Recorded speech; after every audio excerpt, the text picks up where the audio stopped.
regime. Then this.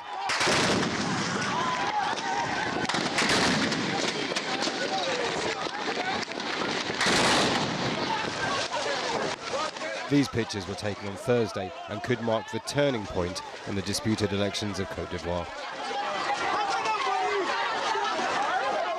6 women were murdered. You can clearly see camouflage vehicles drive through the crowd. The UN claimed that these were pro-government forces. That's denied by the Gbagbo loyalist army, who said that they were not operating here in Abobo. Many fear that more incidents like this could drag the country into civil war.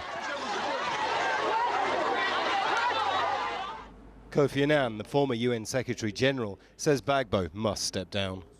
The pressure is on, and I think if the population sustain their efforts, maintain the pressure for him to go, he eventually will have to go. Other leaders said they weren't going, but they are not around.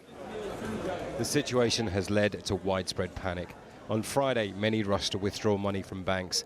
Others are fearful that continued violence could lead to genocide, that thousands could die. Imran Khan, Al Jazeera.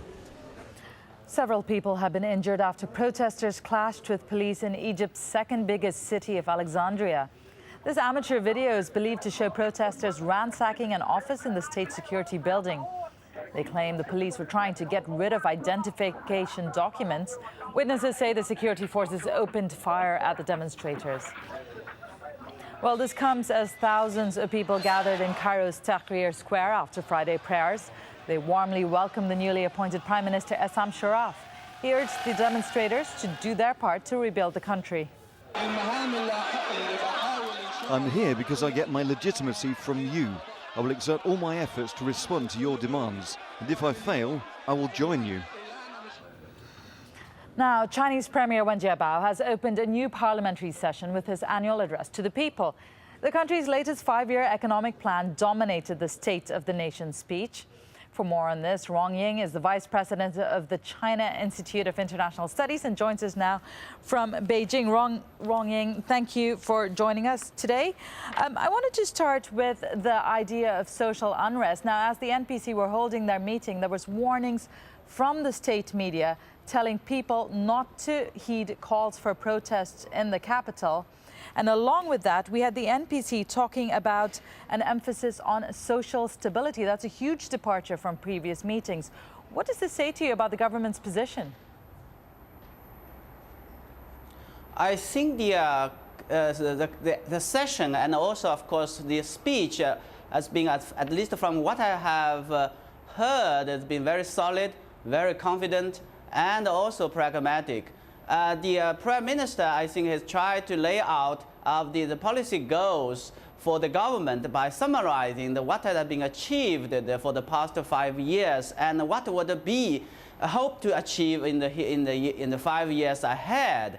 And looking at the progress and also I think the challenges and problems ahead, including the issues like the sustainable economic development, the social, I think, stability, as well as and how to achieve these goals, I think they have laid a quite clear sort of outline to do that. So I don't see a kind of a gap or disparity between the government positions and the social sort of situation or the expectation of the public. Rather, I see a kind of a confidence of the government expressed by the Prime Minister and a kind of a resolution to push forward the necessary reforms and the development sort of programs. And also, I think, to embrace even sort of in a more sort of sustained and way to open up itself to be better integrated to international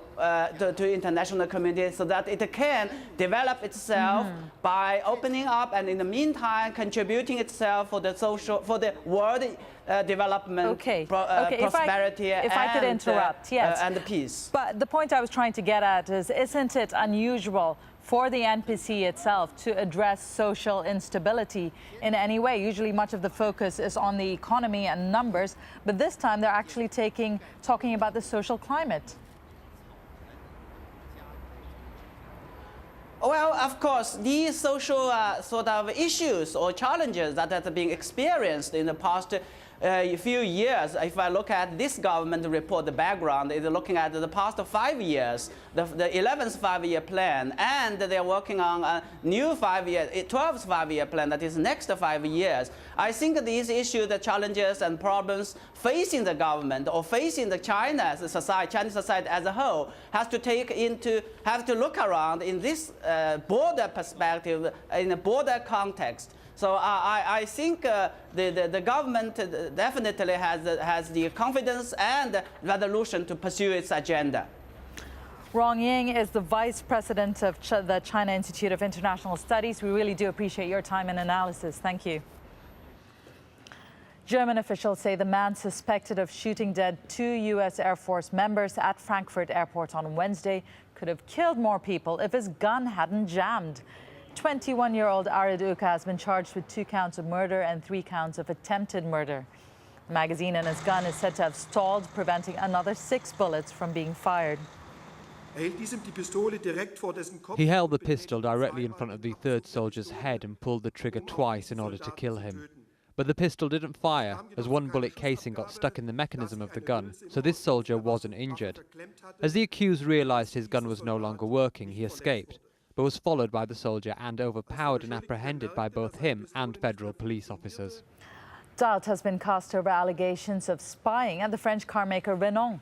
Renault's chief operating officer, Patrick Pelata, says the espionage complaint filed in January may have been false. It's thought the company could have been the victim of internal manipulation rather than an espionage.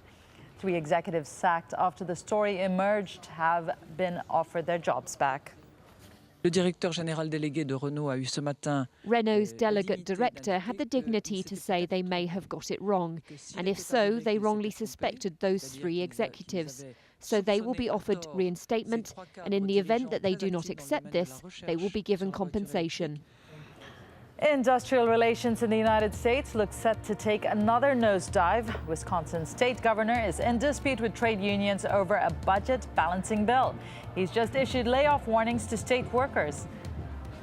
And lessons in revolt. 5 years after Nepal's civil war, many fear peace has brought little progress.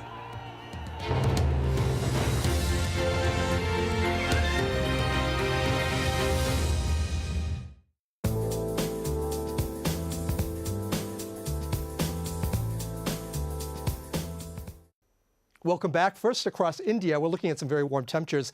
They're going to be in the mid-30s for most of the weekend, from Saturday as well as into Sunday. As you can see, Nagpur at 35s. Kolkata, it'll be seeing about 35 degrees as well, but you're going to be seeing some clouds in your forecast. Down to the south, we are going to be picking up some rain for Sri Lanka. Now, they had a nice break from the flooding that they had seen. We need to watch this very carefully. More rain is in the forecast.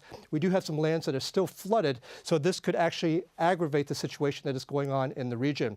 I now want to take you down towards parts of South Africa. We're looking at some very heavy rain showers across Namibia as well as into Angola.